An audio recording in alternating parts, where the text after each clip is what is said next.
اللہ تعالیٰ اپنے بندے پر بڑا ہی فضل نازل کرتا ہے. ان میں سے ایک کام عبادت کرنا ہے, نفل عبادت کرنا ہے, رات کو اٹھنا ہے, تہجد کے لیے مصلی بچھانا, نوافل ادا کرنا. آج بہت سارے لوگ ہیں جو لوگوں کو یہ مشورہ دیتے ہیں کہ بھائی فرض نماز ادا کریں, ضروری نماز پڑھیں, بس کافی ہے, اسلام نے یہی فرض کیا ہے. خدا کے بندو, آپ کو پتہ ہے نفل پڑھنے سے ملتا کیا ہے؟ آپ کو پتہ ہے کہ جب انسان اللہ کے حضور اپنا سر سجدے میں رکھتا ہے تو اس پر اللہ کا انعام کتنا ہوتا ہے؟ جب وہ فرائض سے ہٹ کر نوافل ادا کرتا ہے, رمضان المبارک کی تاک راتوں میں جب وہ اللہ کے حضور حاضر ہوتا ہے, یا علاوہ رمضان کے بھی جب وہ خواہش کرتا ہے کہ مجھے موقع ملے اور میں سجدہ ریز ہو جاؤں اپنے رب کریم کے حضور, پتہ ہے اسے کیا ملتا ہے؟ یہ بخاری مسلم میں حدیث موجود ہے. نبی کریم علیہ السلام نے فرمایا, رب فرماتا ہے میرا بندہ نفل پڑھ پڑھ کے اتنا میرے قریب ہو جاتا ہے, اتنا میرے قریب ہو جاتا ہے کہ میں اس کے ہاتھ بن جاتا ہوں, میں اس کی آنکھیں بن جاتا ہوں, میں اس کے کان بن جاتا ہوں. یعنی اس نے نفل پڑھ پڑھ کے اپنے رب کو اتنا راضی کر لیا, اس نے سجدے کر کر کے, عبادتیں کر کر کے, نوافل ادا کر کر کے, اپنی پیشانی اس کے حضور جھکا جھکا کے. حدیث پاک میں فرمایا جو بندہ رات کو نفل پڑھتا ہے نا, صبح اس کا چہرہ حسین لگتا ہے, اس کا چہرہ بتاتا ہے یہ رات جھکا تھا اپنے رب کے حضور, یہ جھکا تھا اپنے مالک کے حضور. اسے قرب الہی ملتا ہے. اللہ تبارک و تعالیٰ کی خاص رحمت اسے نہ کیا کہا تھا کسی شاعر نے, اس نے اللہ کے حضور دعا کی تھی, اس نے کہا مالک لوگ کچھ کا کچھ مانگتے ہیں, میں تجھ سے سجدے کی توفیق مانگتا ہوں, میں تجھ سے سجدے کا درد مانگتا ہوں, میں یہ مانگتا ہوں کہ میری پیشانی کو سوز عطا کر, میرے سجدے کو نور عطا کر, میری عبادت کو کیف عطا کر, سرور عطا کر. وہ اللہ کی بارگاہ میں عرض کرتا ہے مجھے سوز دے, مجھے ساز دے, مجھے نیم شب کا نیاز دے.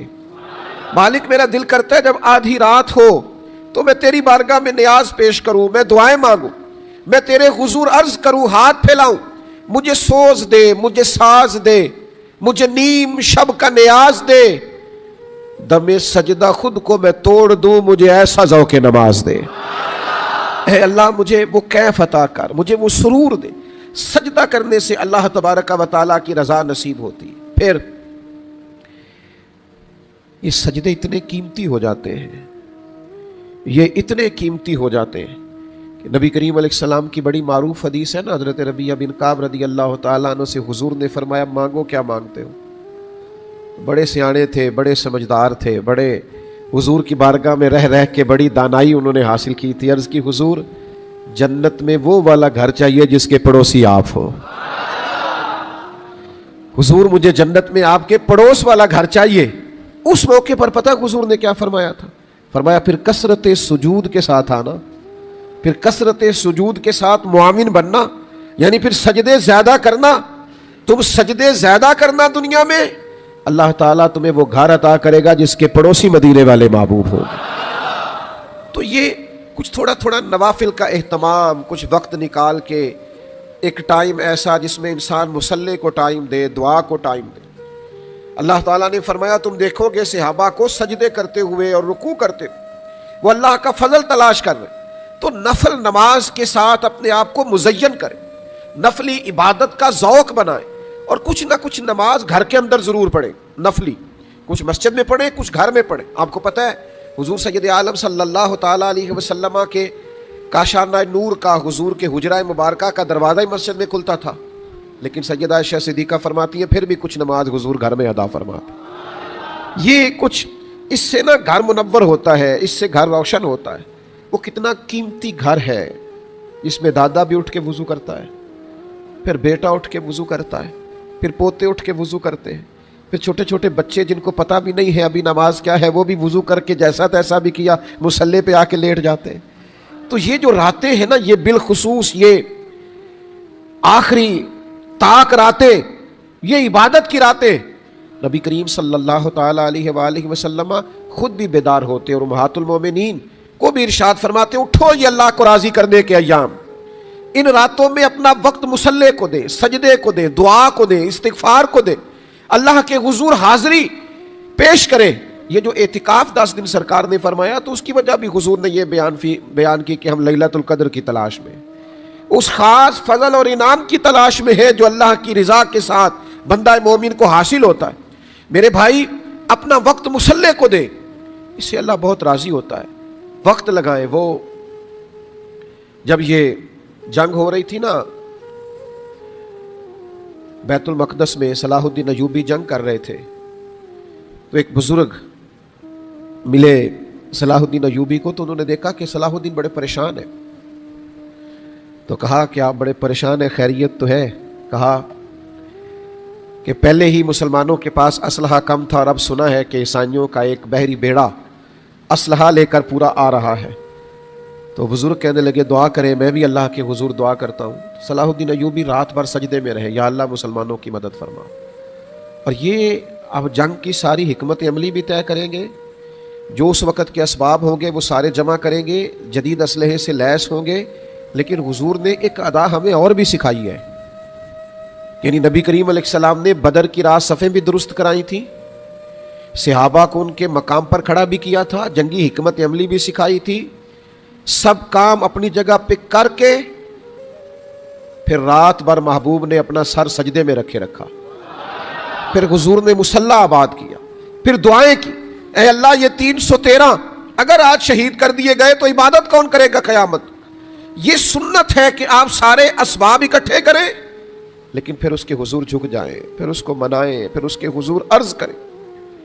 حضرت صدیق اکبر رضی اللہ تعالیٰ عنہ فرماتے اس آہوزاری سے بدر کی رات حضور نے نماز پڑھی اور دعا کی کہ میں نے دیکھا چادر مبارک کندھے سے گر گئی، میں دوڑ کے جا کے حضور سے لپٹ گیا اور میں نے کہا یا رسول اللہ بس کرے، مجھے تو لگتا ہے اللہ کی مدد آ بھی گئی ہے، آ گئی اللہ کی۔ تو بات عرض کر رہا تھا کہ صلاح الدین ایوبی سے اس درویش نے کہا بھی دعا کرے، میں بھی دعا کرتا ہوں، تو صلاح الدین رات بھر نماز پڑھتے رہے، دعا کرتے رہے، روتے رہے۔ صبح خبر ان بزرگوں سے ملاقات ہوئی دوبارہ، تو صلاح الدین مسکرا رہے تھے، درویش فرمانے لگے کیا ہوا؟ کہنے لگے حضرت مبارک ہو، پتہ چلا ہے وہ بحری بیڑا تو سمندر میں غرق ہو گیا، پہنچ نہیں سکا، اسلحہ آیا ہی نہیں۔ پتہ کیا کہا بزرگوں نے؟ کہنے لگے وہ سمندر میں غرق نہیں ہوا، وہ جو تو نماز پڑھ کے رب کی بارگاہ میں روتا رہا ہے نا، وہ تیرے آنسوؤں میں غرق ہو گیا ہے، وہ غرق ہو گیا۔ لوگ کہتے ہیں آپ دعا کر رہے ہیں، خالی دعا سے کیا ہوتا ہے؟ بھئی اسباب بھی جمع کریں، لیکن دعا مومن کا ہتھیار ہے، دعا سے انقلاب آ جاتا ہے، اللہ تبارک و تعالی کرم فرما دیتا ہے، کایا پلٹ جاتی ہے۔